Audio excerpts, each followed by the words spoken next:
Good morning, good afternoon, good evening, baseball fans. This is Carl. Welcome back to the Barstool Baseball Show. This is American League Friday. Obviously, I got to shut up and just I'm pumped. Dave. What's happening? WhiteSoxDave. It's good to see you. It's good to see you. I wish it were under winning circumstances, which we'll get to. I am not happy. You're a defeated man. I'm truly defeated. That's the best way to put it. But here's the thing. I know you're still going to put in a fucking great 45-hour here of baseball talk because you're a baseball guy. That's your sweet spot. Chris Castellani's in Chicago. Yes. Here, spent last few days at Wrigley Field. Hard to complain. Beautiful. Got a nice little glow going. Thank you, man. I appreciate it. No, it's baseball season, dude. I'm always glowing. So things are looking up. Awesome to be here in Chicago, spending some time with the fellas and recording in person. First in-person recording that we've done, man. This is the first time Barstool Baseball has been in person ever. History. Won't so be much the last. better in person. It is a million times better. The last time I did a live person in show, I was like fucking half in the bag with Jake after a game, like 2 of the World Series or 3 of the World Series. No, game 4. That was a great night. And one of these days we'll tell one of those days we will tell those stories. Today though, we're here. We're very excited. This is the American League Friday show. If you guys listened to us on Wednesday, me and Klemmer sat down with the Cubs insider, got deep on the NL Central. And these Monday shows are coming together unbelievable, these power ranking shows. So thank you guys for tuning in. Please subscribe to the feed. We're here to talk some fucking baseball. I got a number of things on the list. What's at the top of that list? At the top of the list is honestly what would be at the top of your list. I want to share the rock today. I want the ball flying around. 400 saves for Kenley Jansen. Congratulations, Kenley Jansen. Hall of Famer or no? No. Get the fuck out of here. Come on. Does he have time? He have time? If he gets a 500 and he's healthy and he's throwing the ball as hard as he has since like 2011 maybe? Yeah. He got called up right away and was good. I mean, he never had any like learning period. The reason I bring it up is like, where would you put Kenley Jansen right now in all-time closer list? Like top 15? Yeah, he's certainly in the top 15 by numbers only. Listen, this is one of these shitty arguments about closers. I shouldn't say shitty arguments. Here's the problem with arguing about closers. There are guys that had much better stuff that didn't accumulate it. So when you get into this, like, what's a great closer, the consistency, the stuff, the filth. Yeah, I mean, Kenley Jansen's up there. If he played in, again, a lot of this stuff with guys that do great in Western time zones. If he played for the New York Mets, yeah, he'd be a first ballot Hall of Famer. Well, I mean, Dodgers are a big market, but yeah, I get what you're saying. I don't like. I have a different barometer of what makes a Hall of Famer than most people. And like at the very top of that barometer is when I look back 15, 20, 40, 50 years down the road and look back on a particular player's era, would I remember him as like the dominant guy? And if 10 years down the road, like I won't ever think about Kenley Jansen ever again. Really? But I think that's the West Coast bias is what I'm talking about. I think so too. Because he is absolutely unhittable at times. His numbers are, I mean, there's some seasons where he like gives up 2 home runs. Yeah, about 2017, I'm looking at it right now. First 30 appearances, 31 innings, 50 strikeouts, no walks. That's insane. 50 strikeouts, no walks to start a season. Yeah. Do you feel the closer role is overrated? I don't. I don't. I think that something like saves can be overrated because, I mean, any schmuck can close up like a 3-run game in the middle of July, right? But I think I don't anymore, especially with bullpens being what they are. Like, did the Astros win the World Series last year without that pen? No. Like, I think that, but in a way, relievers are more important than they've ever been. I didn't say relievers. I said closer. I said the closer role because obviously I think relievers are important. I think the save statistic can be overblown because that is sheerly based on just overall volume. But I think closers as a whole, no, I think they're extremely important. Yeah, I'd agree with everything you said right there. Yeah, I mean, when was the last time a team won the World Series with a bad closer? I'm not arguing one way or the other. I'm telling you, I'll tell you, I watched Joe Madden ride a Aroldis Chapman for fucking 9-out saves. Yeah. But is that a manager getting nervous? Well, it was elimination in a few of those instances. So I kind of get it. Showalter with. That's To me, that is. Are you talking 2016? I'm talking Buck Showalter 2016, his decision not to pitch Zach Britton, but instead brought in Ubaldo Jimenez. Right. That to me is a prime example of why closers nowadays are so important. Like that is, and Buck Showalter's great. That is one of the silliest managerial decisions ever, and a prime example of why Zach Britton, another side team, should have won the Cy Young that year. Can you call it? It turned out to be a horrendous decision. It's stupid. But if Buck Showalter has conviction in that moment, hasn't he earned the right? I would say so. It's fucking Buck Showalter. It's all hindsight, bro. Anyways. But on the flip side, hasn't Zach Britton earned the right to pitch in that game? I mean, he went 3 months that year without giving up a run. Like, he was their best pitcher, not best reliever. He was their best pitcher. And in a winner-take-all game, like, for him never to see the field. Yeah, so would you argue he should have been out there sooner then? Yeah, there were multiple situations, high-leverage situations in that game where they could have gone to him. There's an argument there where, like, he wouldn't have been pitching in that moment anyways. It's a possibility, but you can lose the game in the 10th, Sure. 9th, 8th inning, too. Like, I think in the modern age, in 2016, not that long ago, but in the modern age, a dominant closer is seeing the field at some point. And you know what? I think a baseball guy would say we didn't fucking score enough runs to win the game. So, like, for sure. I mean, it was a 2-2 game. Right. Like, okay, fine. We still scored 2 runs. That's why we lost. I think that's what the team would say. It's not because Buck. But I like this conversation about closers. Who right now would be the best closer on the move, or who are some relievers that you think should get traded? Or are there any names coming up? I mean, is it way too early for me to ask that? Yes. Okay. But and that's because I know we're going to talk about starters getting traded. Right. Well, that's soon. only because every time like Eduardo Rodriguez sneezes, I get a tweet about like, when are we going to trade him? When are we going to trade him? I'm like, dude, we're 35 games in the year. Like, we're technically 2.5 games out of first. But if we're looking ahead, I think the best reliever in baseball, and I felt this way for a minute, that no one talks about is Alex Lang for the Tigers. Okay, so the Cubs drafted him 29th overall in, I believe, 2016 or 17. He was out of LSU, and he's kind of like this firm righty. He's not like big or over dominant, but he's just got a firm four-seam fastball and like just tight stuff, tight polish. Looks good in a turtleneck. Yeah, he rocks the turtleneck. Yeah, everything. He's a little bit wild, wild. Rocks the chain. Did Scott? Did you guys get him last year? No, we got him. There's 2 moves that Al Avila made that didn't completely suck. One of them was trading half a year of Castellanos for Alex Lang. That was 2019. So, and we liked Castellanos a lot. Yeah, and he was awesome. When I say we, I mean the Chicago Cubs. Yeah, no, he was great with you guys, but it was half a season for a guy that we've turned into our closer now. Like that was. And considering, what we got for Verlander and shit, like that's an overwhelming win on our end. So I should bring up relievers in mid-June for a trade. I think so. Well, it's especially a team by team like basis. Detroit. Yeah, it's a team by team basis where like I ultimately, and I've gotten a lot of questions about this. I do think the Tigers are going to be sellers. Like I don't. Well, they should. Yeah, but they are 2.5 out of first right now. Okay, well let's do the Nugget. I have it. They're on pace to win 98 games. 98. Yeah. Why? Oh, because they don't play the AL East anymore. Right. Man. If you take out, they literally have lost all their games to the AL East. If they did not play the AL East, I'm not fucking joking. If they don't play the AL East, their win percentage is like the Rays. It is. I think they're 4-13 against the AL East and dominant against everybody else. The rest of the league then? They're 17-19, so that means they'd be 13 and 1 second.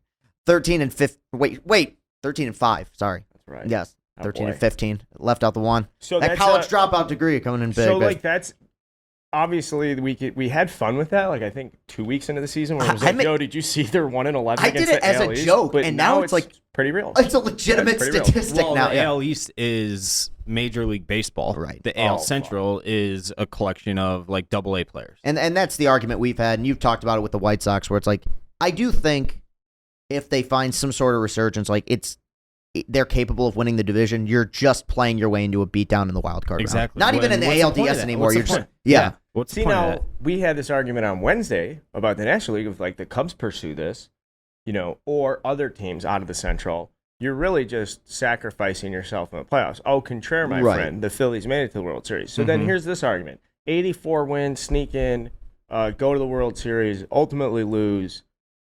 Is that like would I take that this year? Is that worth not? Would you take knowing? I'm saying like a loss. You would take the World Series loss versus, selling and adding and being in a better position to go to multiple World Series. The answer, and people might be surprised by this, is absolutely yes. I'd take the run to the World Series. Even with a loss, even with 84 wins, like, first of all, we haven't won a playoff game since I was a senior in high school. Oh, so you just need it. So just to make the run, that's why I do think we overdo it so much with the championship or bust argument that we have in sports sometimes, where it's like, to me, like, one of the worst fan bases to be a part of, and I'm not disrespecting them as an organization. Well, I am. I'm not disrespecting their fans, are the Marlins. Because every 15 years, you have to care. And then all of a sudden you go away. Like, to me, I'm a run of sustained success. Yeah. Even if it's just for a year or two, give me that over, hey, deep playoff run every 15 years. I think the Marlins thing has changed. They're actually putting people in that stadium, and I like what they. Right. I like what they're doing. I just mean in the history part of it. Yeah. I want to go, though, to the guy sitting next to you, though, who's fucking traded for James Shields and got rid of players. Like, he has a number of years from, like, 2008, 2000, you'd say, like, probably 2010 to, like, 2016. 16 or 17. Where you're really just hanging on for dear life to, like, go win 83 fucking games. And they were willing to trade and bring in the guys in the fifth quarter of their career. Yes. So. With Jimmy Rollins. Like, to answer your question from a White Sox perspective, I'll give two answers. One, would I be happy? Yeah, I would have fun with that playoff run, and I would be praying to God that they like struck gold and won that World Series. But I was talking about this at the dog park like 2 hours ago. I truly believe that if they did that, it would justify them for everything they're doing right now, which is they do nothing downside. Correct. They do nothing correct. Not one thing correct. And I don't know if that would be good for the long-term health of the organization. I get what you're saying. I truly don't there. believe that. Yeah. Like if they snuck into the playoffs and got hot, like that's you can't hope to strike lightning in a bottle. And I should say this was a bad hypothetical because there's no situation I would be in where I'd be like, well, we're not going to win this World Series. Like what I asked ultimately, and if you're listening, like, I'm sorry guys, I should ask better hypotheticals. Hand up, that was like a fucking. That hypothetical should have stayed in AA. Are you doing okay? I mean, I've come to the realization over the last 2 weeks that my summer's basically ruined. I love living at that park on Saturdays and over the weekend. I love the camaraderie and all the friends that I've met, that's through White Sox Twitter but many of them still go to games and everything. I'm gonna go Saturday. Just to catch up with friends, basically. But I liken it to enabling a drug addict. Like the more I go and give them my money, which and people like I drop $300 a game. My seat's $40. I have season tickets. I transportation $20 each way. There's $80 right there. Going to the bar beforehand, drinking during the game. Round of shots for the boys. It's exactly. Yeah. It's $300, and it's like I could go to, like, last weekend I went to Luke Combs instead when they were home, and I can't enable this behavior any longer personally. If you want to spend your money and do that, that's on you. Me, like I'll go sporadically throughout summer, but I cannot enable this organization to keep doing what they're doing. You're a beat man. You thought she was turning a corner on you, and she's just playing the same old fucking tricks, brother. It's the exact same fucking thing, round and round and round. And you can't get out of it. I can get out of it. I've done it this year. And the funny thing is, you're going to try. Over the course of spring training, in spite of what happened the last year and a half with, Tony La Russa, all the injuries, all the dumb fucking storylines, like, hiring Tony La Russa, and the next day it's announced that he got a DUI months earlier, the second time. Yeah, hey, I'm not really in because I know exactly where this is going. It's a dark place. That's why I asked you, are you doing okay? I mean, it just sucks knowing that, like, my youth is waning, and those, like, these were supposed to be the fun times, and they're not. How about this? Let me do a call to action for you here. All right, you're one of 30. There are many. There are plenty. There are people listening to this that could use your services. There's got to be a team out west. There's got to be something you can give a fuck about. I'm not saying you got to go to the ballpark and watch every game. Maybe a player, maybe a veteran, maybe a lefty who shouldn't be here. Like, you got to, like, this is like one of those situations where, like, you suffer severe loss, and the first thing I'd say, you, like, go get a puppy. Go get yourself a Mhm. puppy or an older dog that you know is going to get fucking put down. You want to follow Zach Greinke's Jesus. career for the rest of the season? You know, No, like kind of get into. That's you the know, or other I'm thing. just- but stay with me. Stay with me.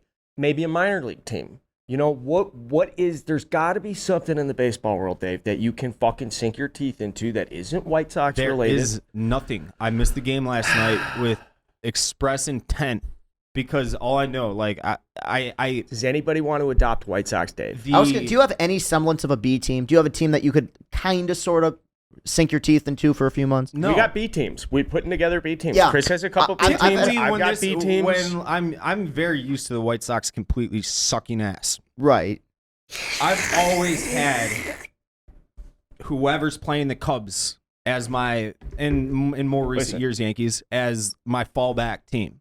And I can't even root against the Cubs right now because I'm so disgusted about the White Sox because the Cubs By the way, do things correctly. tune into the Wednesday show. We talked extremely deep about the Cubs in the National League Central and a lot of similar themes with the American League Central from the sense of, you know, does it really matter? Does it really matter when you look at the AL East and you see the worst team is the New York Yankees and they're banged up and they're going to be fucking awesome, obviously. Yeah. Like they're going to win 90 games. I feel like with the Cubs, it's a bit of a different position because you Nope. guys are. I hate to do this, but this is the American League show, and I don't give a fuck about the Cubs today. Oh, 'cause that's we're right. just Shit. talking We could go in baseball. about the American League. Fair. So I was in the AL East. We're staying in the AL East. I want to talk about a couple things. Dave, we're going to give you an opportunity to talk White Sox. You're going to get out of the White Sox, though. There's 2 players on the White Sox that could be going to the American League East. That names are coming up. I'm going to tee you guys up, set you loose. Lucas Giolito and Dylan Cease. You have a close. I know you. Lucas Giolito is your guy. Are you at the point you would like to see him go and be in a championship I window hope for somewhere his own else? sake he is dealt. And And Chris, is he back? Giolito? he looked Or- awesome last night or 2 nights ago. He was 96, 97. I think he's somewhere. My prediction is he's somewhere in between the borderline elite pitcher he was in 19 and 20 and what he's been the last 2 years. So a good pitcher, a good 3 in a rotation. Okay. And that's You a would trade valuable for him. commodity. Not saying Tigers. Absolutely. You're a GM. No, if I was a team in contending position that needed a starting pitcher, absolutely. Okay. Because it's half a year, so it's a rental. You don't have to give up that much of a haul, and he's got playoff experience, solid pitcher. He can win you some games, help you win a division. Would you rather see him go to the AL East, Dave, or is there a play? Is there someone you think with Lucas Giolito pitching, or I would love to see him go home to LA. I mean, he didn't grow up a fan of one particular team, he's said, but he's from the LA area, obviously with his mom being and grandpa in the acting world and Hollywood world. But yeah? What's this? Is he Westlake? yeah, Harvard Max Westlake. Freed went to that fucking school yeah, too. By him- the way, it was what is going Freed. on? We should go watch a game out there. It was free Giolito and Was it Jack Flaherty? yeah, Jack Yeah, Flaherty, Flaherty. yeah, and the Cardinals, Damn. in the same. Not a What bad about squad. Yeah, there's an NL. Almost said an NL West team. Yeah, AL West would be interesting. I think his vibes would be much better suited out west. I Yeah. think his vibes would be He's much. a Cali kid he at would, heart. he would do Wife well. works in the NorCal in the Bay Area as a vet. He's for sure gonna get traded. I hope to God You he have does to. because And he's they're healthy? not re-signing him. He's He's healthy. always healthy. He's a 30 start a year guy. Now, He's never what hurt about his own. Cease? Is this like a breakout? Because he was a breakout. Like it was just so dumb. Maybe not a breakout, but it was just I'm almost not won gonna the get Cy Young overly last year. nerdy But about like all the biometrics and stuff, but I saw a tweet the other day, and like 3-4 starts back, I noticed that there was cut on Cease's fastball, and I'm just watching on TV, and when he was dominant last year, he had like a 99% spin efficiency on his fastball, meaning that it had like almost like as perfect a backspin as you can, which you want on a four-seam fastball up in the zone, because you're with the uppercut swings, you're gonna just throw it above the barrel. Now it's cutting and sinking a little too much, like it had in years past. He's not missing as many bats. So and his I'm gonna look it up right now. His fastball velo, it's still awesome, 96, 97. But it's not the 99, 100. I mean, those 2-3 miles an hour. that does actually make a significant. It's a huge difference. I'm looking now. Huge. He's averaging 96 now. Last year he was 96.9. The year before 96.8. So he's down a mile an hour. But like I do think that's correctable. I mean, he's walking over a half a hit or more a game. His home runs are up. BABIP's way up.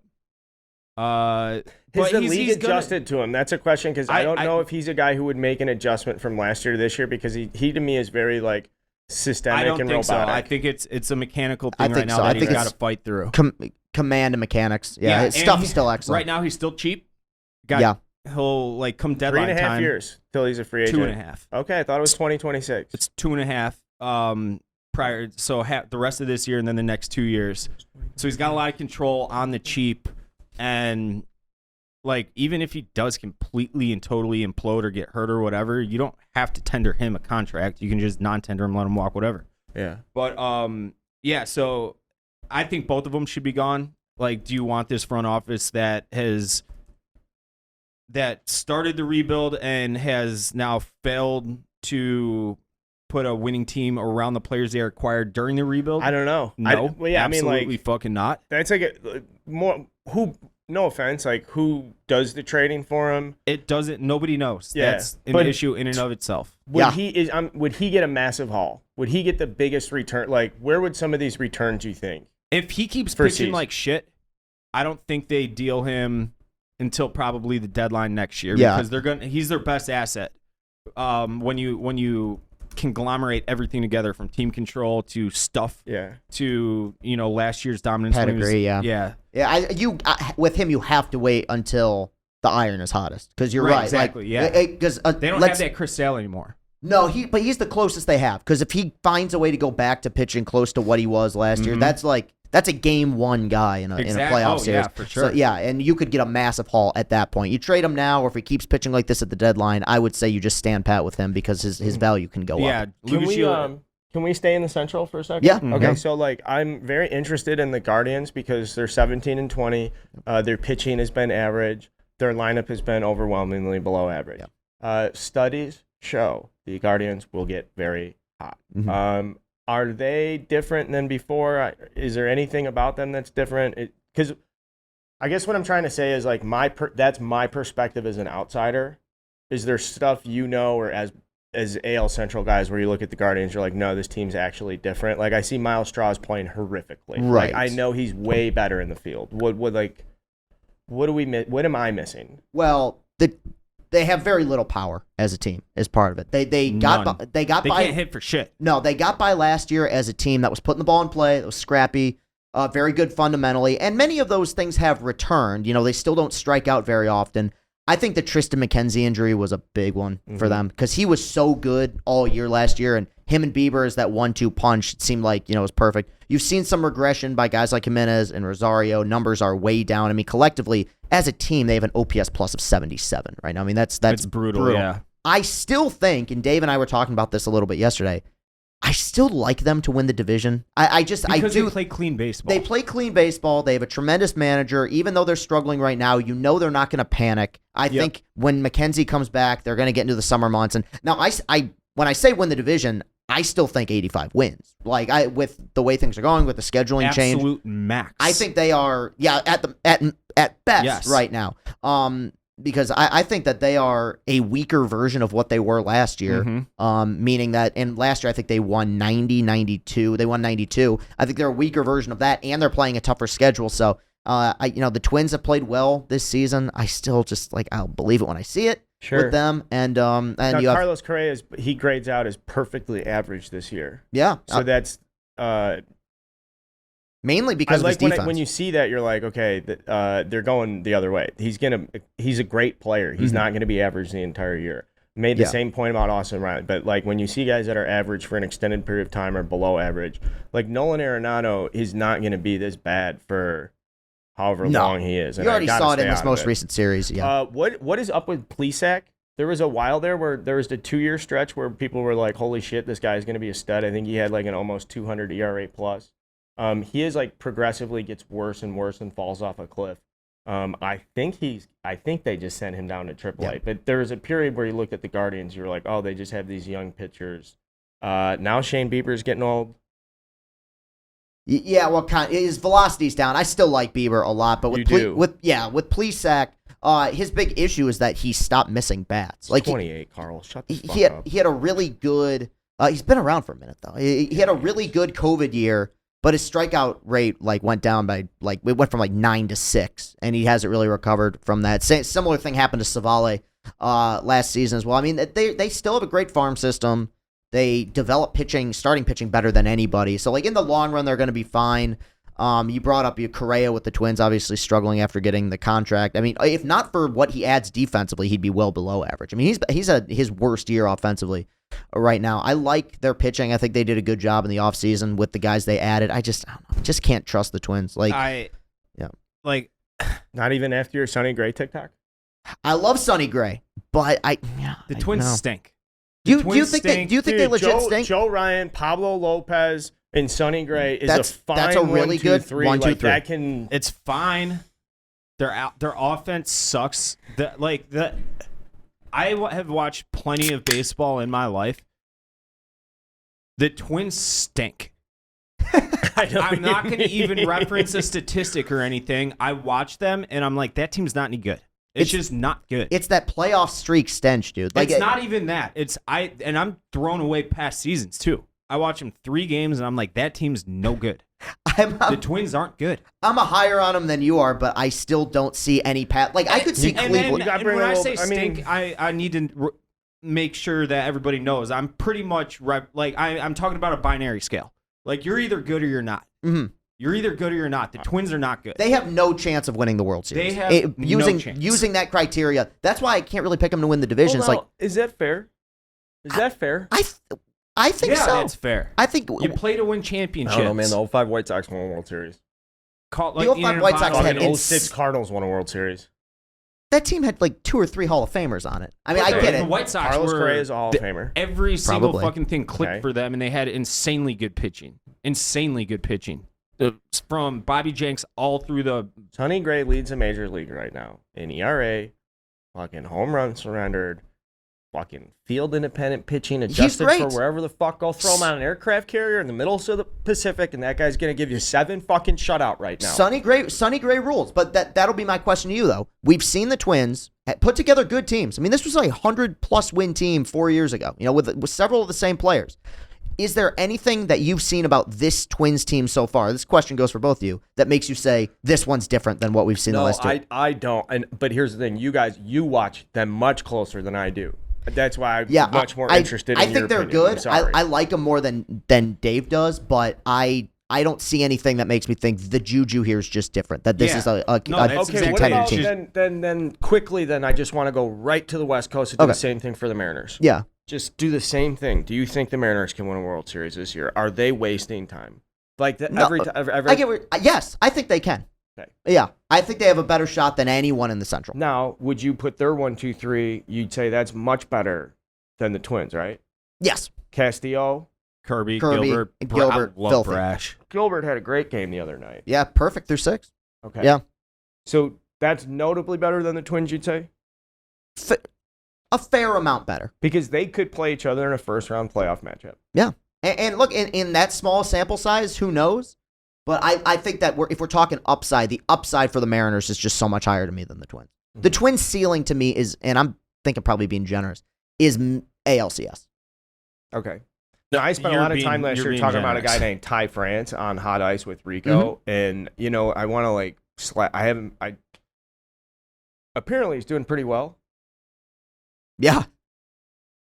Yeah, he is. I mean, I want to talk about Ty France. Yeah. I just want to spend a minute just for a second. I forgot he was an all-star last year. Holy shit. Okay.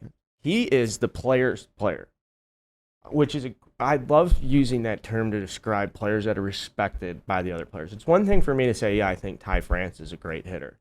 But the way other guys talk about Ty France, where not really a natural position, and had always struggled to find, is this guy a third baseman or first baseman? Should we try and make him catch? Hey, go play left field for a summer, come back, didn't really like that. Just do whatever you can on the field, because fucking hell or come high water, that's my 3-hitter. That is literally, that's just a bona fide wherever he went. And so when players would get promoted, and guys, let's say this, you know, do you feel guilty if you get promoted from single A to double A and you know there are much better players at single A, but you're getting promoted? Yeah. That's a weird feeling. Yeah. Especially when you're friends with those guys. What about No. double A to triple A? Yeah, that's harder. Now, when you get to triple A and you're fucking looking around and like, that guy got the call? That guy got the call? What is that? What is that relationship and experience like? And so, not all the time, but it can be awkward if you have these close relationships. My point is, Ty France was the guy when guys got promoted and they felt guilty. Like, why the fuck is Ty not here? Mhm. Why is Ty not in the big leagues? So he was like the last out of his group of California guys that made it to the big leagues. And ever since he's been there, he's fucking hit and he's stuck. Now, I get sucked into these origin stories because I'm sure someone can do a much better job of talking about the StatCast data. Yeah. But like, that's the stuff that like locks me into a guy like Ty France. So I just wanted to open the floor and see if like you had watched him play or if you know anything about his game. Or I think he's a really interesting undersized corner infielder that fucking mashes from the right side. Yeah. 34th round draft pick. I mean, Yeah, how crazy the White is that? Sox need, and I'm promise I'm not going to try to bring it back, but that's the exact kind of player, just a baseball rat. Yeah. That the White Sox fucking like they don't have anything close to that. I'm not counting Benintendi as that, or even someone as talented as Robert. Like Ty France is just a baseball rat, and you need those kind of guys. Like at least not even one, just a handful of them. And like, Power numbers down. I should have said that. Someone No, saying this is where the fantasy crews listen to me talk about this, and they're like, he's got 2 home runs. Shut the fuck up about Ty France. he's never gonna be a right. 40 home, not even 30s. No, he hit 20 last year was his career high. He's a corner infield Adam Eaton, like a better version of Adam Eaton when Adam Eaton was really good. I feel like the Mariners core has several guys like that. Like I think Cal Rowley's like that, just like baseball freaks. That's why I do like the upside of that team, even though they're Cal like Rowley's a phenomenally good-looking ball player. He is, yeah. No, they have several. I mean, we know what J-Rod's capable of. Obviously, he's off to a slow start, but he's great. They did a really good job with their rebuild. I know.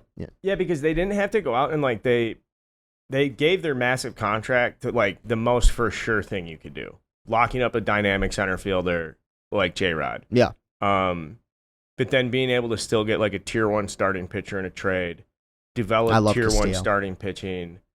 I wish Mitch Haniger was still in a Mariners uniform just because it just feels weird not seeing Mitch Haniger in a Mariners uniform.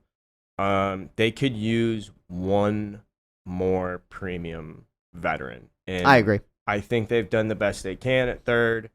You know, I think J.P. Crawford's a fine shortstop, and like you don't really need to get better at places you're already pretty good, but they could use a fucking really all those wasted years of Kyle Seager. That would be perfect right now. Yeah, I know, right? Him and his prime. Now, do you think Kelnick could get to that point? I mean, I just don't want to put those expectations. It's a lot. I'm enjoying the fact that he's 24, hitting for like a 160 OPS plus, the slugs through the roof. He's got a smile on his face. Yeah. And is like a Wisconsin kid who played like 15 high school games a year, getting sucked into the Mets in the first round and just flying up that system. Like, I the saw him play at expectations the were so high. I Sox remember prospect. you coming in one Yeah. time and being like, yo, I just saw this high school kid. That was fucking unbelievable. I went and I backdoored my way into, this is 2018 or so, 2017 maybe, to it was closed. It was only open to scouts, but I knew a Sox scout that I used to work with and got to go in, and I didn't work with them. I just knew him. Got to go in and watch this prospect. It was like a showcase basically, and plenty of talent there, and Jared Kalenic was the one that stuck out. I'm like, who in the fuck is that kid? Also that same year, the kid the A's drafted first round. Oh, Michael, no. Another white kid. He was electrifying, putting balls on the concourse and Landendorf? shit. No. Tyler Landendorf? He was an outfielder, Illinois super kid. athletic. Grant white. Green. I'll do this. Michael Choice. I'll just name every Oakland A's first round outfield choice I can remember. No, this is Jared. To me, Jared Kalenic is a great story to remember because he's young and Austin a change of scenery and just being in an environment where like, hey, the pressure's not that high, and there's this human element. And as a fan, like, you can.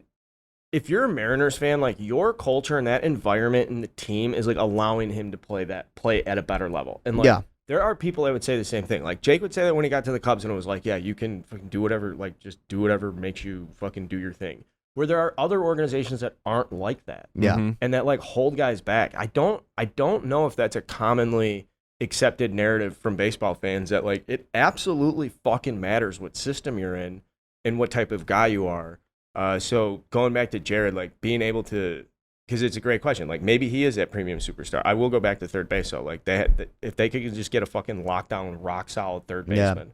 And that's kind of the big reason why they haven't thrived this year. Suarez was awesome for him last year. Like he didn't make the All-Star so team. underrated. He was when he's on, he's insanely underrated. I mean, he can really mash. Off to a bad start this year.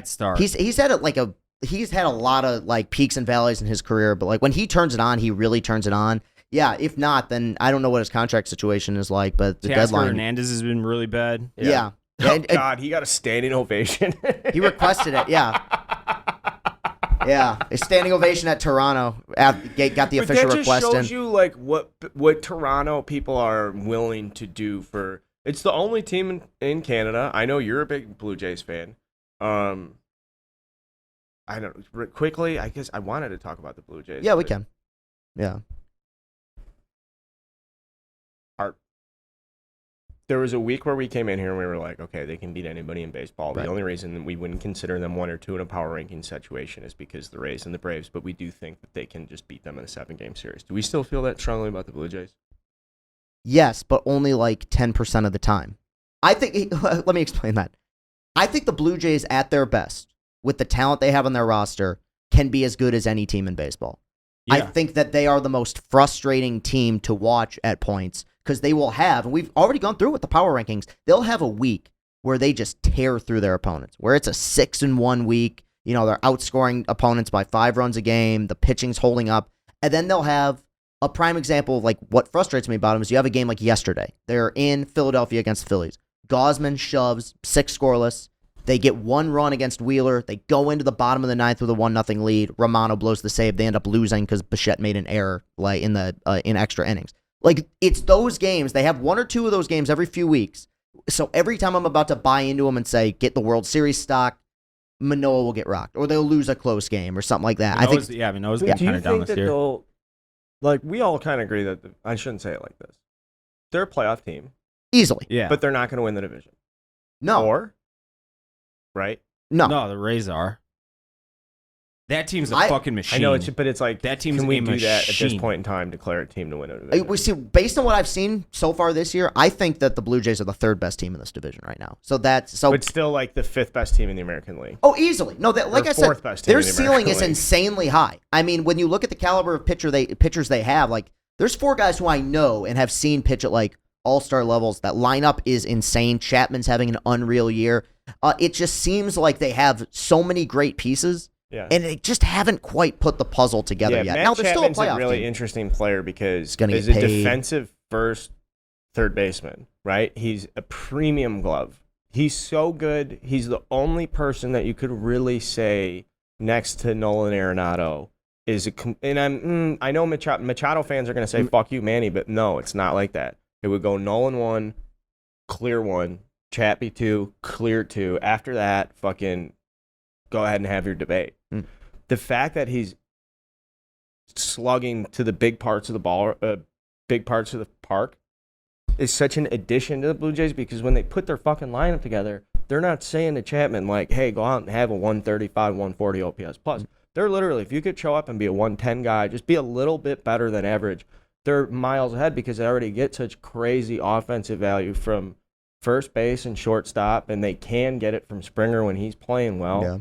Their backup catcher really is well. like Danny Jansen and Alejandro Kirk is one of the best offensive. Yep. So they put their lineup together. What I'm saying is to have like elite offense at certain positions, and so Chapman's there is like an elite defender, and the fact that he's coming out and just mashing the baseball, it's all gravy. All that offense is gravy because it's not what the Blue Jays need when they put that roster together. But what you're describing sounds like a team that should be a World Series favorite. You know what I mean? Like your defensive first third baseman has an OPS right now of over 1,000. Like it feels like the stars should be aligning for them to take off. And again, they're good. They're going to win 90+ games easily. They need a better manager.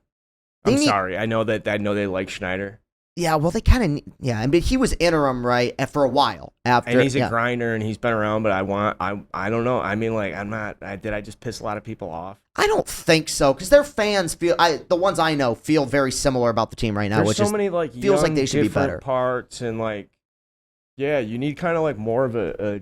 I would just say I would like a demanding or kind of like a more serious figure. Do you think Madden older could work guy. there?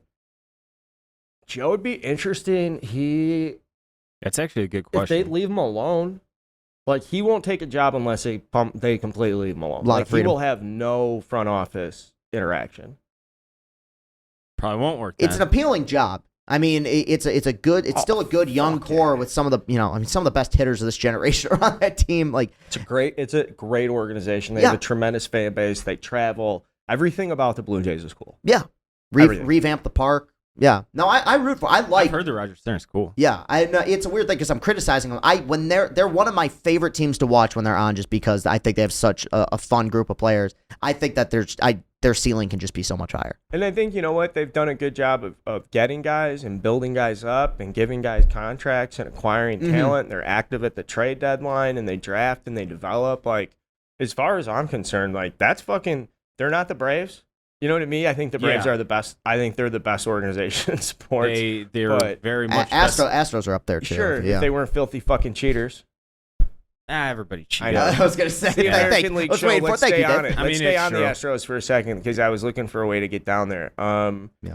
And again, just as a high level, we'll be back on Monday with Power Rankings. We're still talking about American League. We've got a National League show on Wednesday. This is WhiteSoxDave and Chris Castellani. We're talking about the American League. And we're just going to kind of like, I wanted to come back to your team, obviously the Tigers, and spend a minute on them sincerely. Mhm. But before we get there, just let's kind of fucking, whatever you want, David. Whatever you. I just want to keep talking baseball. I'm having a blast. So I know you revealed something to me today that I did not know, or the other day, and you were like, I do like watching Astros games. I joined not the enemy side. I've since the Verlander You're trade. contrarian. The Verlander trade kind of started it because he went there and I rooted for him, and I just appreciate the organization for what they do. Like, and I last year's Astros team's one of my favorite teams because it just shut up that narrative that that idea that this whole thing was based around the trash can stuff. Like, I'm not even going to get into it. But Don't it's talk about what you like. It's a great organization. I really like a lot of their players. I had fun watching them. And I've already we're over a month in, so that is kind of a point where certain teams fucking week 7, who Chris. might not be where they want to be start to get concerned. I have no concerns with Houston. I still think they win 95 games. I think they run away with that division. The injuries are legitimate. Luis Garcia out, all year. Urquidy? Urquidy, He's probably donezo, right? he might. I'll have to double check, but he might be. It's a long-term injury. So that brings us down to You got Frommer, Valdez, who is one of Hunter the Brown. Hunter Brown, and Christian and Javier, Javier, yeah. and McCullers is going to be coming back soon. So like, I love McCullers. McCullers is awesome. Oh, That's now you awesome. asked me the other day, do I have pitchers I love to watch? And I struggled to answer. yeah, Lance McCullers. McCullers is a stud. yeah. It's like how many they've And had? they got the midget coming back. Wait, who's that? Fucking Oh, Altuve. Okay, I thought you were Altuve, talking yeah. as a pitcher. Yeah, they got fucking You Altuve can back. say whatever mean thing you want to say about This is the worst Jose. Astros team we've seen in a Well, while. performance-wise, and your guy, Not Jose, even- hasn't I been don't know, good. man. No, Jose he's been has very been bad. He's been god awful. He's been Yeah. god awful. I have because a lot of Astros fans have reached out to me about this. I'd implore them to wait till June.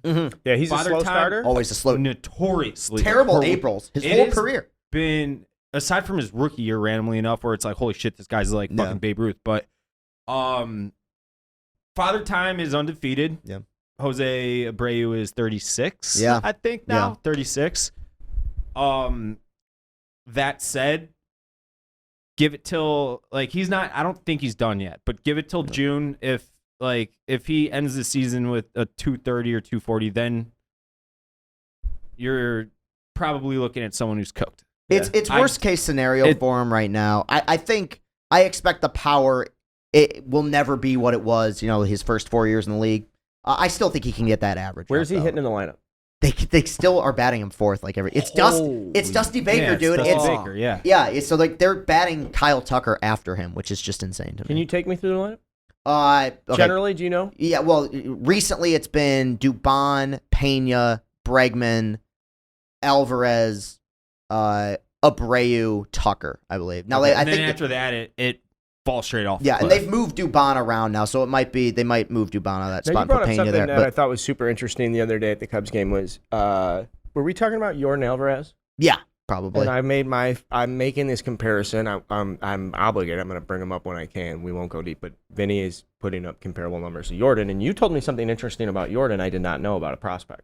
He was almost like not a prospect. Oh no, Is this a known thing about him? Do I have to like The give up my Dodgers baseball have. card for not knowing that Yordan Alvarez wasn't like a fucking stud? the Oh whole no, time? I mean that's like probably one of the great fleeces of all time. A trade with the Dodgers too, who like even at the lowest levels don't lose a lot of trades. Yeah. And you get Yordan back, and it was I think when they acquired him, it was before the power numbers became what they became. But he was, I believe, a top 100 prospect when he got called up. I think homered, if not first at bat, at least first game. And now he's just been killing the ball. He is the best hitter in baseball to me. He's the most Really? Yeah, he is the most feared hitter. His strikeout rate doesn't bother you.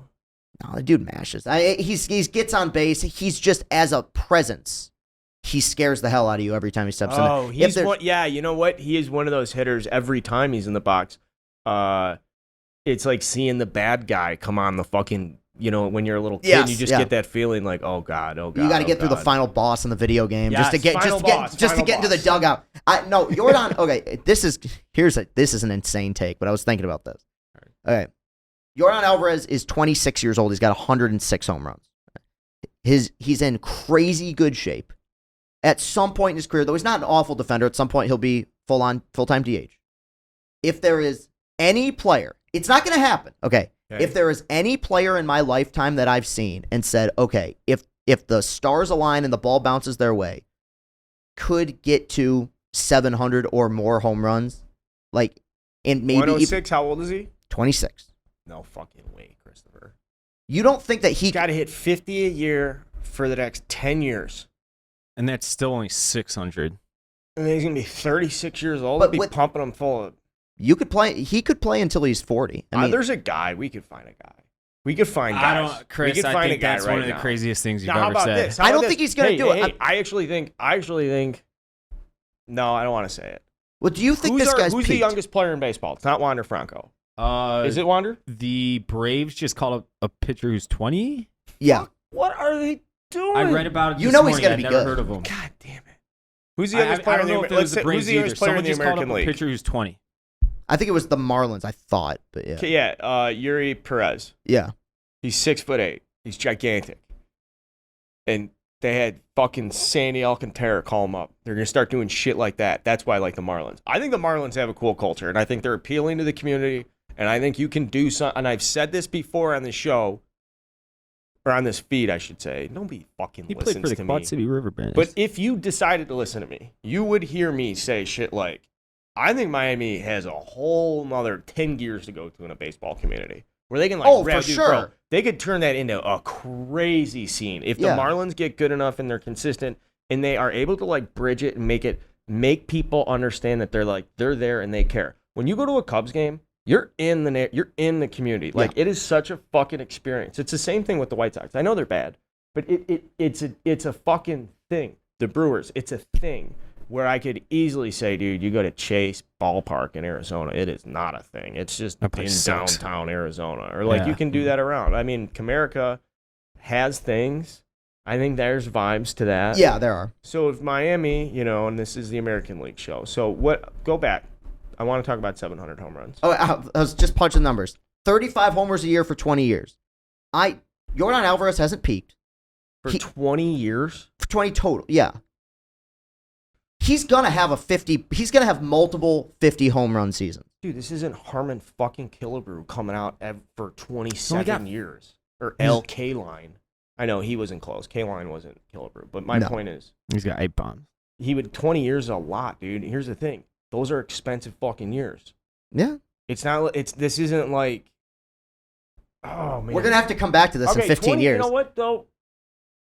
I thought you were going to say something more ridiculous. What do you think I was gonna say? That he was gonna catch He was going to Bonds? hit like fucking 55 for, 12 years. No, I think he'll have multiple 50 bomb seasons, I think. But He's 26, you said? Yeah. He's got to stay interested. His last, at age 25, 37 home runs. At Like, age one of the- 22, he played 87 games and went deep 27 times. So hold that to 82. Like Jim Tomey to me is a guy who is the perfect example of like, well, that guy will put up big numbers. He got up every day with like a big dumb smile on his face. Right. Like, I'm going to the ballpark to hit home runs. Yes. Like if Jordan's that type of guy, then sure. But I think that's the type of guy you need to be. Or alternatively, the psychotic, vindictive Barry Bonds, like the people that are willing to, they just have that chip on their shoulder. Like every day they show up to the park to prove people wrong. Right. Those are the extreme personalities. Yeah, I mean, I don't know enough about him personally to speak on that. I just think as a power hitter, he's one of the few guys I've ever watched where I don't really know how you can pitch to him effective, like consistently. Dude, he fucking strikes out 30% of the time. I hate this fucking shit. I'm stopping. I'm not doing this. I'm not going to get on my hands and knees and blow some fucking guy who puts on nice BP and strikes out 30% of the time. Nice BP. Did you watch him in the playoffs last year? I saw him in the playoffs last year. He's also, like, Alex Bregman's a better hitter than he is. That's fact. Wow, you really think so? 100%. And I love Bregman. 100%. Alex Bregman is a much better hitter than he is. Much better hitter. Now, is Jordan Alvarez more of a threat to like change the game in a swing? Maybe. But if you put him up over 700 plate appearances over the course of the season, Alex Bregman's going to give you better at bats every single time. You're going to get shit for this because he's over his entire career only struck out at a 22%. What is it right now? I know. 23.9 this year. Fuck, it was at 28 like 3 days ago. Last year was 18.9. I know. What's Last year, like listen to me. Through April, it was like 29%. He was on my alarm list at the end of April because of strikeout rate. So if it's 23.9 now, and it's still 24, 24 is still over major league average. That's about league average, isn't it? All right, what's Bregman's strikeout rate? Bregman does not strike out a lot. I know. That's why I'm asking you. I want to hear you say it 17. out loud. Say it out loud to me, goddammit. 10. He's at a 10%. Is it 10 this year? Yeah. What was Yogi Berra's? Just kidding. He struck out 12 times a season. Minuscule, yeah. But all these guys that we're talking about right now is why the Astros are going to be fine. Like, we're talking about guys the Astros could absolutely catch fire. I do think this is the worst Astros team we've seen over the last 8 years, whatever. But they could still win the World Series. Right, that might be true, but yeah. They're a good organization. They do things correctly. I like watching them. How about this? Just as simple as this. I like watching the Astros play baseball. Yeah. Me too. You know? Why wouldn't you? They're fun to watch. But some people would say, like, fuck them, cheaters, and, they're too good. Or everybody fucking cheats. I don't know why that never bothered me the way it bothered other people. I don't know. Oh, no. Come on. Fuck you guys. Because it's the opposing pitcher. It's not just like you're cheating, like, all right, I got a better grip on the ball, and like I can throw a little nastier pitch, or like I'm cheating with a corked bat and all this stuff. Like, there's something about like stealing the information from another player. Yeah, you're not giving yourself an advantage as much as you're giving him a huge disadvantage. I'm on Dave's side where I think that this was going on league wide. I've heard. Really? I got this tweet. You're a league-wide guy? You're a league-wide guy. You're not a couple teams in the league. You're a league-wide guy. I'm going to say something right now. I doubt the Tigers were fucking doing it, but yeah. I'm pretty sure that I will get a text message down there like in the next day or two saying, why in the fuck did you say that? But I don't even care anymore. I sent a tweet out. You can look this up, Chris, where I said when the Astros get caught cheating down the road, it's going to be a huge story. And this was a full year before. I knew every single thing that the Astros were doing to a T. I could have broke that before Ken Rosenthal did before the whole Was that saga. just choice? You didn't want to? I sat on a phone with somebody for an hour and he went through every single thing they were doing, from cameras in the dugout to cameras in left field, on the left field and right field, foul poles that would point in when the pitcher was in the stretch, would point into the mitt, because you can't do that from center field perspective. Point into the mitt to see the grip the pitcher was having, and relay. Like, I knew every single thing they were doing. That's why I said that tweet. And then after that, all like Texas Rangers, Los Angeles Dodgers. You want to know why Cody Bellinger fell off a cliff? Yeah, put two and two together. Now why is he back? I don't know. The Cubs doing it? Is it a league-wide thing? You're a league-wide guy. And Yankees you can even did it. Yankees did it. Jack Red Sox did it. From the '91 team, I think it was, went on the record. A's were doing it back in Moneyball? No, I think they were just actually smarter than everybody back then. Now the league's obviously caught up. But Jack McDowell said that Hawk Harrelson used to push a button in the press box, and it would light up one of the like light bright lights on the old school Sox Park scoreboard, and that's how he would relay that to hitters because he was watching, and there was no delay back then on a TV stream. You tell me, hey, Stone Pony, I think a slider here is coming. So like everybody fucking cheats in baseball. I wish the White Sox cheated more. Like I don't know how they do it now. I'm sure they're trying to find advantages. Obviously, half their pitching staff or more were fucking around with the spider tack shit. See, I think cheating has its place in baseball, and that's fine. Yeah. I think a grounds crew that fucking shaves it a little bit more because X, Y, Z.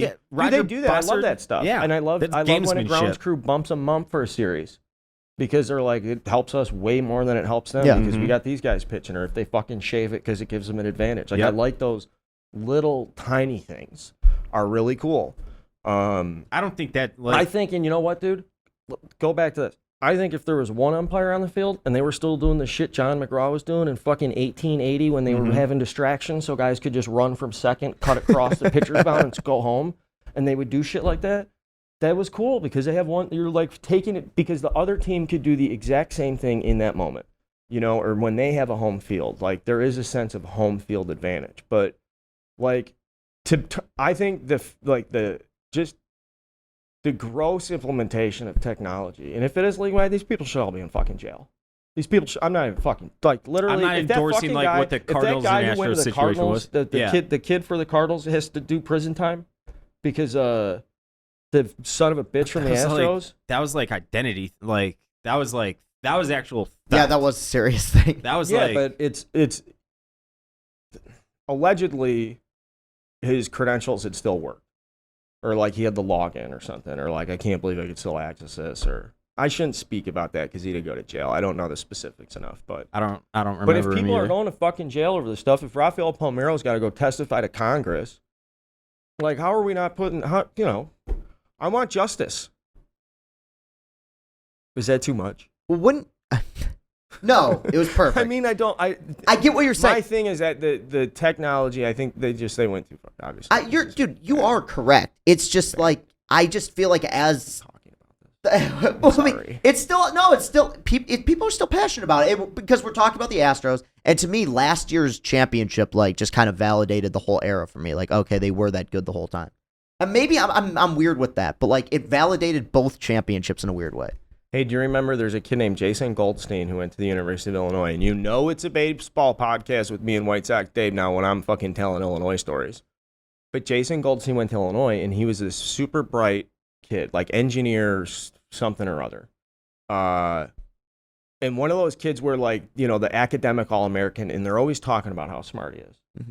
Now, I know him personally. I can tell he's really smart. I'm just trying to give you credibility. It's not just like one of those kids who goes to school and like, oh, he's a communication major. He got a 3.4. He scores 20 points a game. He's an All-American, academic All-American. Yeah.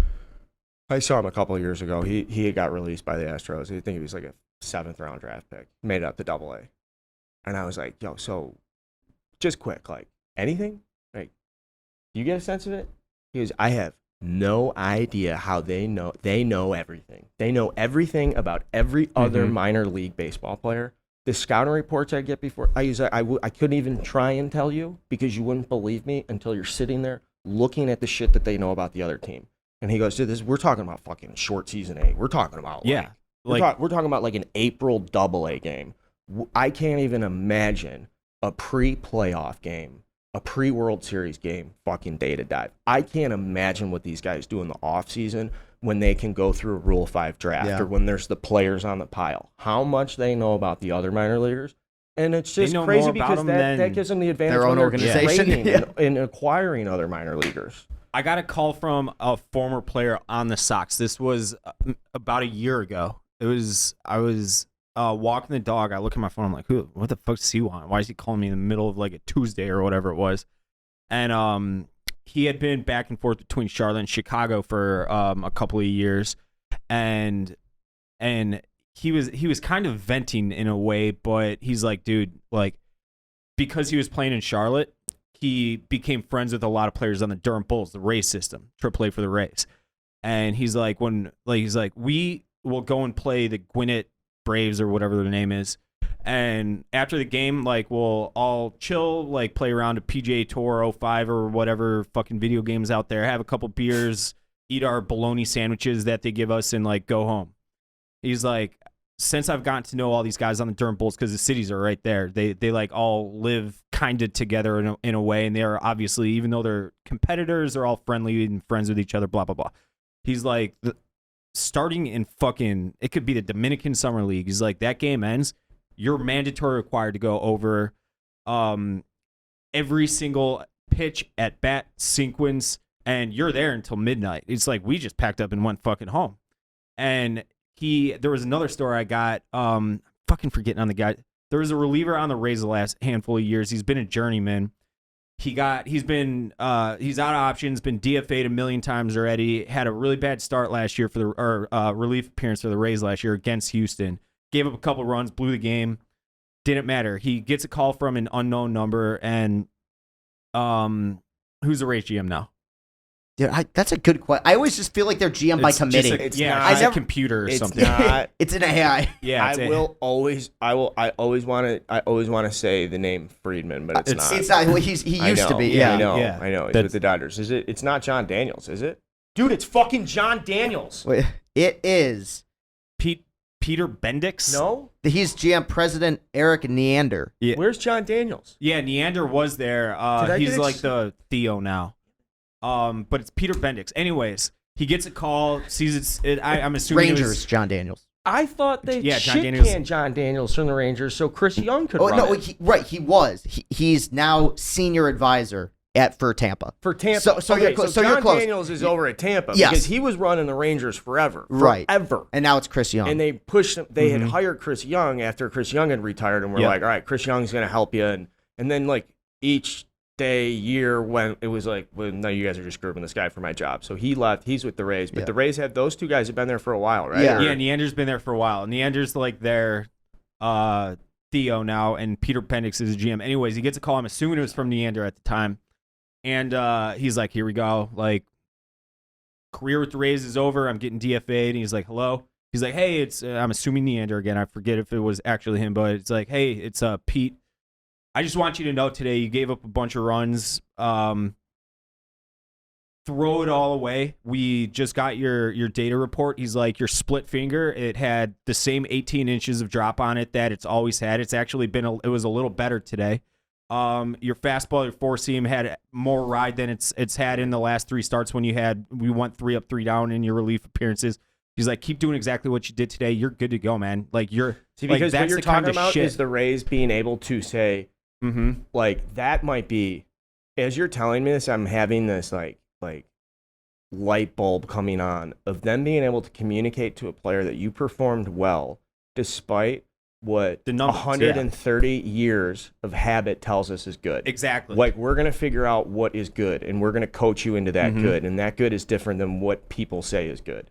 And that helps fucking guys. Like, God, that has to be awesome to play for them. That has to be such an amazing experience to get that type of feedback. And by the time you get to Major League Baseball, like Brandon Lowe, for instance, guys like that, like I watched them just beat the White Sox up and down the fucking baseball diamond for 6 of 7 games. The only game they didn't was the game the White Sox had a 7-run 9th inning. Stay with me, Dave.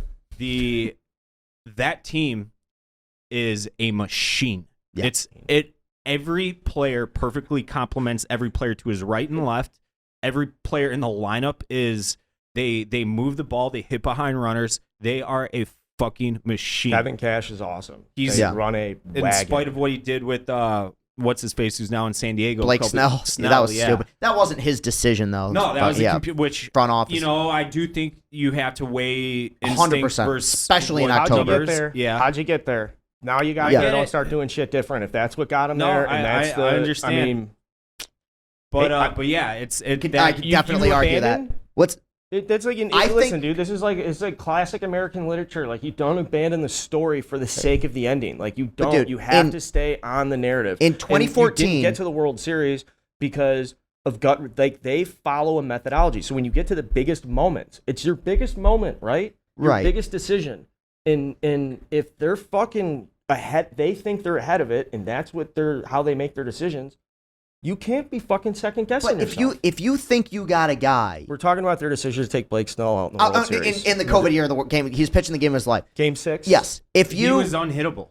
if you feel like you have a guy who's in that playoff caliber, locked in, like That zone. And Blake Snell, then it's on him to not come out of the fucking game. he gave up one hit. Then it's on him to tell Cash, blow me. Well, he just wasn't gonna He do kind that. of did. Like, He what do you was think? pissed. He Kinda was did, pissed yeah. off. Yeah. All right. But He kinda like, did. I'm dude, throwing meatballs I feel out like there today, boys. I feel like there's probably Happy Friday. probably a million numbers that suggest it wasn't smart riding Madison Bumgarner the way that Bruce Bochy did in 2014. But he was in that groove, that Yep. playoff groove, where it's like, fuck it, I will pitch my starter coming out of the bullpen for 5 innings because he's our best guy. I think That was awesome. it was awesome. And it was awesome because it went against the modern day of baseball. You're not pitching a pitcher 21 innings in the World Series nowadays. But Never. yeah, but it went with your You're gut. hoping to get him like 5-6 and then give it to, play the matchup game after that. For sure. So we have to, obviously, I'm sorry, I've delayed this for too long. What's up? I want to talk Tigers. Okay. I want to talk Tigers. And before we do, again, this is the American League show, guys. I keep repeating myself. What you'll notice is that we will talk about anything, and there really isn't anything I don't want to talk about. When it comes to these Wednesday, Friday shows, the stuff you guys want to hear about, or if there's stories, or if you see something cool, the idea with these shows make it a little bit more, I don't know, it's not like interactive to a sense. I want to get some voicemails going at some point. But we're dogs, and I want to talk about it. I want to talk about stuff. I want to get into baseball stuff. And then when time allows and when it's appropriate, these deep dives on our teams. We did one with the Cubs. So the Tigers have been extremely impressive. We probably have the foremost Tigers expert in this room right now. And this is a really cool thing when teams are fucking awesome and you get to dive into why they're awesome. It beats the hell out of starting the last 2 seasons, 9 and 23. And you're just for gutless sure. and, you know, hopeless, I should say. Yeah, no, it is. I felt it when Dave was talking about, like, my summer's fucked. Like, I thought maybe we'd play for something. Look, it's the worst division ever, like, objectively. It's not a great team. I don't even think it's a very good team, but it's May 11th as of the time of this recording. We're 2.5 games out of first with a homestand coming up against the Mariners. For considering the expectations and considering where we've been, hey man, I'll take it. You have Eduardo Rodriguez, who is having a Cy Young run right now. His last 6 starts, his ERA is 0.42. And the Tigers acquired him in a sign last year? Yes, yeah, he barely pitched last year. He ghosted the team for 3 months with a personal issue, came back. He's been an ace. Did you have to pay him for that? No. That was a big discussion. There was a moment where people were like, "Can you void the contract?" And they could have and not had to pay him. But it was a bizarre situation. But he's been amazing. He's been electric. The offense has looked substantially better than they did a year ago. In fact, new hitting coach Michael Berdar, the strikeout rate's way down, walk rate's up. I mean, you still have free swingers, but their strike zone, just general knowledge, awareness, is substantially better than it was a year ago. So can we jump into a player then? Yeah, sure. Just Javi Baez hasn't struck out in a while, or what was that stat? He's in the 80th percentile right now in strikeout rate, which for Baseball Reference or on Baseball Savant, 80. You want to be a higher number. You want to be in the 99th percentile. So for him to be in the 80th, I believe. I did not know, because he's usually in the first percentile. Legitimately. He's not even exaggerating. I think last year, and I can check the page here in a second, I want to say he was in the single-digit percentile. Now, he had a few days He's got ago. a 17% K rate right now, which is about half of again, his league career. average is 20, 22, 23. That is remarkable because he traditionally has a high BABIP and high exit velocity and stuff. And really, it's a matter of the more he puts the ball in play, the better off he is. Yeah. Not where some guys are you trade the strikeouts because, those strikeouts are part of getting a pitch to hit. Yeah. That's not what No, he goes up there ready to swing. There's no, which has always annoyed me. But when he's hot, the way he has been, he's been much. He can carry your offense do you for a think month. he's been a good influencer or leader?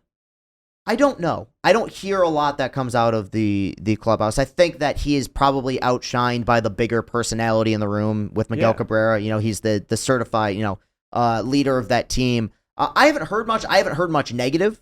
He hasn't. He's last year didn't have a good year, but he hasn't done or said anything that has been out of line. He's a big because for every flash he is on the field, off the field he's just like a family He's hangout, like really really low key dude. Yeah.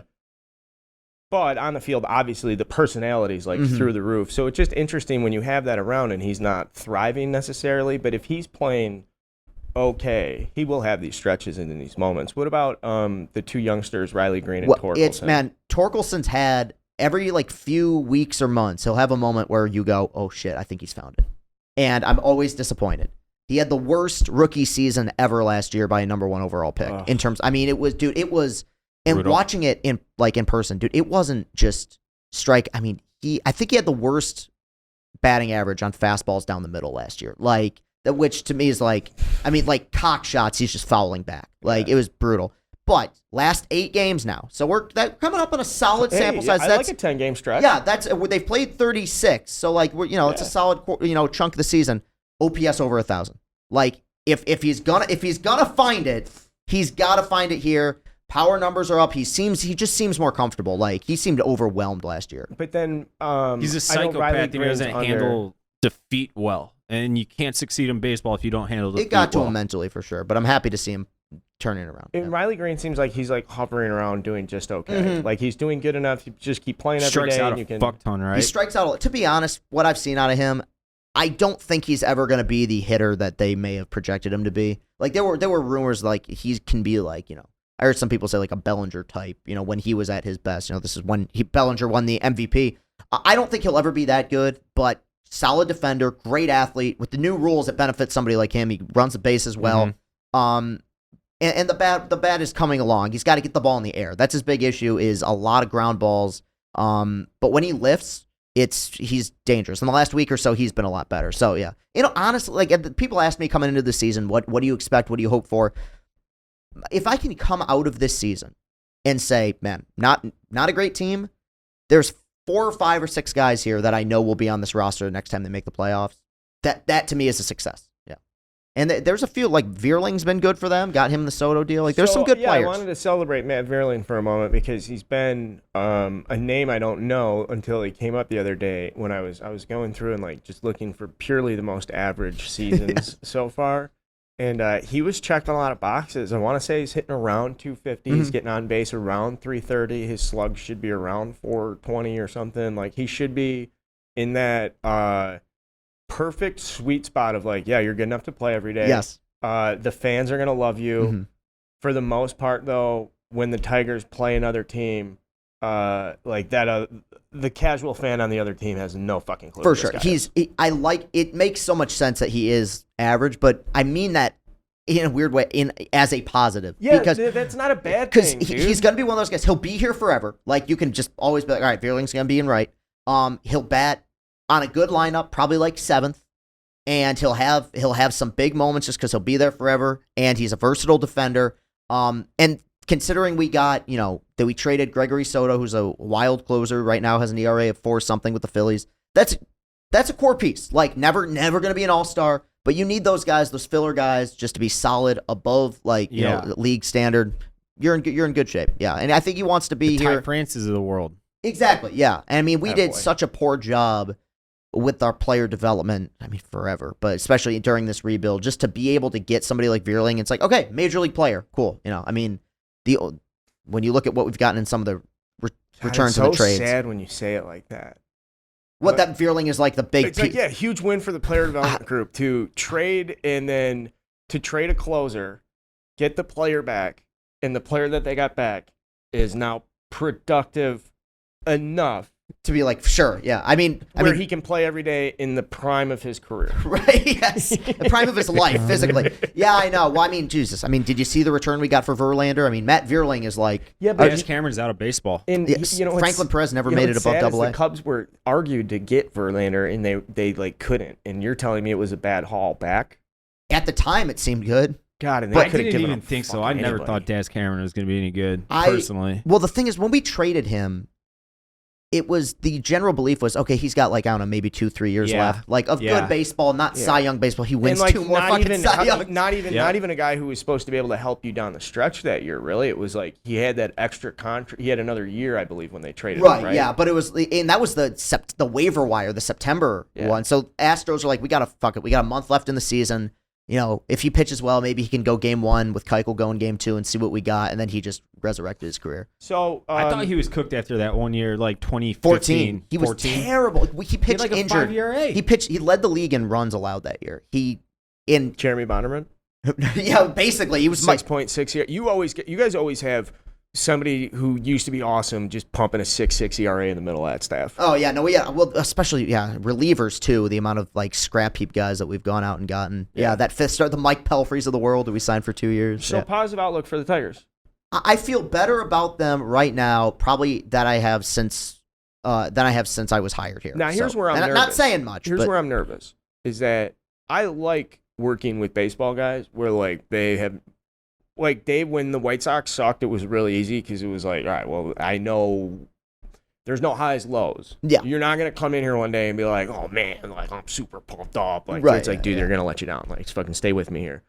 So I'm nervous for you for that because it's like, if the Tigers suck, I know what I'm getting. If they're good, I'm nervous you're going to come in here and then I'm going to have to, like, I'm going to have to be there for you on the come down. And don't do that to me. For this season, I'm at arm's length. I know that crash into a wall is coming. I know that 10 out of 11 losses. Now, like 2 years from now, if they're projected to like win the Central, like last year is a prime example. I had expectations. Yeah. Like I thought, okay, 80-something win team, like maybe sneak into a wild card if the pitching holds up. And by week 2, I'm like, we're fucked.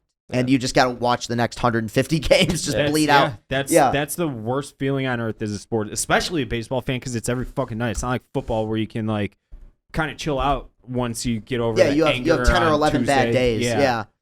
Now it's just every night. Yeah, it's 162 bad nights. Yeah. Now is the point in the show where I get to let the audience in on a fun little secret game I like to play. It's called We Didn't Talk About Trout or Ohtani at All. But here's how social media and promoting stuff works. You better fucking believe that I'm going to have a clip of us talking about Trout and Shohei. Of course. So even though there's no substance of them in the show, I'm going to pull up the Angels baseball reference page. And Dave, I would like you to give me some kind of give me like a real passionate take about the Los Angeles Angels. And in particular, just how good Shohei Ohtani is. Like, really from your balls, give me what you when you watch how good is he? How special is it that a guy can go do what he does?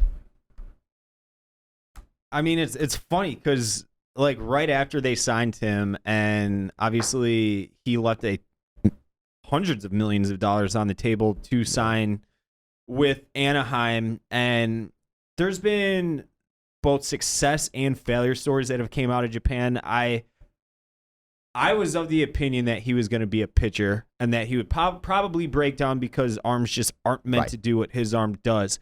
And I saw a lot of Adam Dunn in his swing. Like just a big fucking donkey with a straight uppercut that's just going to try to launch the ball to the moon, pull side nonstop. I was way wrong. He's absolutely every bit as good as advertised. And it is like Art Moreno should be fucking ashamed of himself that he's not putting loathsome. It's offensive to me. Yeah. That he's not. I mean, obviously you got Rendon. That's a fucking albatross of a contract. Hey, he's actually playing. He's been better this year. I still like Rendon. Look at his slug percentage, Dave. Yeah, he's hitting for average. That's it. Yeah. Look at that slug. It's 418, not horrific, but it's not good. Well, his ISO is fucking. Thank you. Yeah, it's what's brutal. that, like 110? Oh, it's Nick Madrigal levels. He's got one bomb, but it's you have the two greatest players, like, and obviously Shohei's got a long way to go in terms of durability and year-over-year success that Trout has now done, but like you got the two best players of not just a generation, maybe ever, and you can't do shit with them. That's offensive to me. So it's offensive to me. Some of the big feedback, and we had made this point on Monday that like we're not going to take you guys serious until it's July and you're in first place and all this stuff. And there's some pushback. So I do want to be fair. About the starting pitching. You know, Patrick Sandoval I like him. Is a fine fine option, even though his walk to strikeout ratio is shit. His strikeout rate is not great. You know, he doesn't give up a ton of hits. The bullpen's been effective. Matt Moore is like an awesome story. Matt crazy. Moore is a top prospect I in didn't even baseball. know he was in the league anymore.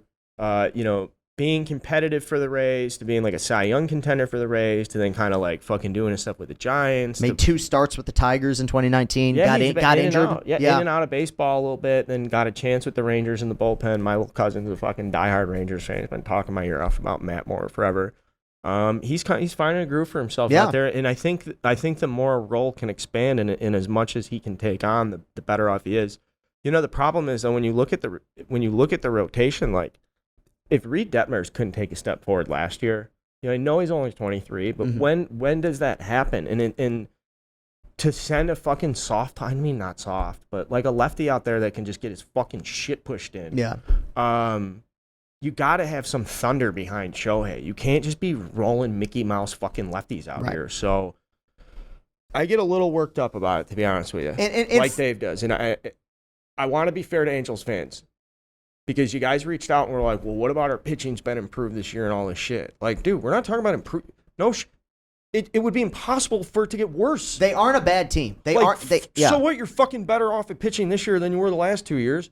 You guys you couldn't pitch the last 2 years. How the fuck could you get worse? Well, their pitching, I believe, last year was, well, in large part because Ohtani was fine. But there's a difference between pitchers who can get it done and give you quality innings in the regular season and like late in September. And it just seems like that train always derails at some point in the second half of the season. Now, like Ohtani, what is so scary about him is he's getting better.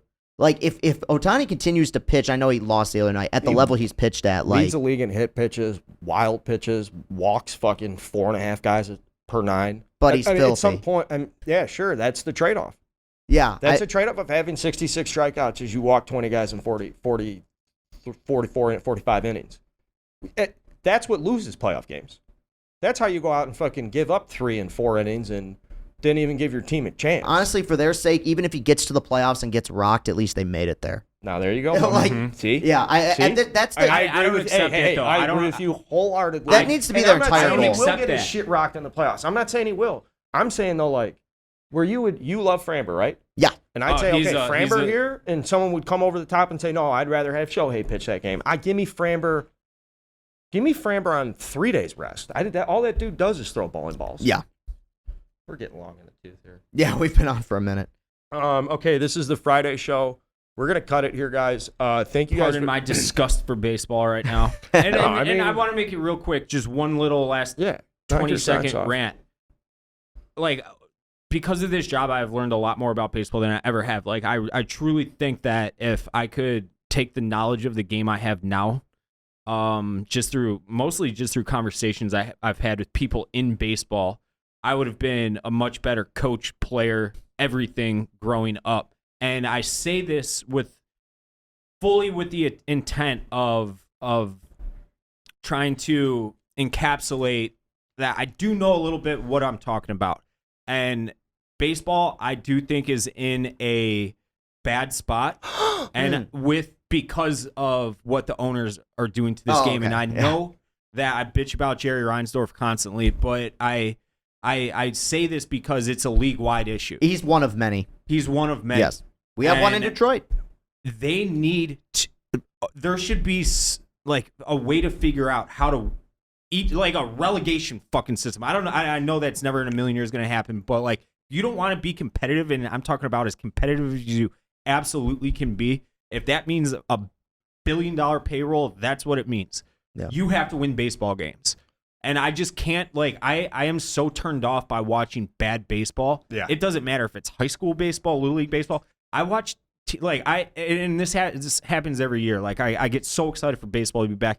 Yeah. It's White Sox on TV 1, either MLB Net or another game on TV 2. So, like, and then throughout the season that wanes because I cannot stand watching bad baseball. I'm talking, like, teams that don't know how to execute a rundown or It's like what, like shitty base running to me is like. Yeah, but that's not the owner's fault. Those guys can't fucking execute a rundown. True. Like that's part of the like why I'm so despondent talking about baseball right now is because I think the fish rots from the head. Ownership controls the money, who controls the league, and it drives me fucking crazy that we're sitting here talking about Mike Trout and Shohei Ohtani. To me, they're an absolute afterthought, and that's coming from someone who loves the game at its purest. And I fucking loathe Art Moreno that he doesn't put a quality product around them, because they should be at the forefront of every fucking sports center, like cutaway, like the fanfare around them. They should be like a traveling circus where fucking every stadium is packed, and it's not, because baseball is in a bad spot. And I really hate and I'm disgusted with where it's gone, and I put all the blame on the owners, because they are the ones in the end. Baseball is as healthy as it's ever been. Right now. I completely The game disagree. is as strong as it's ever been. The public perception of baseball is as strong as it's ever been. This year's helped. Yeah.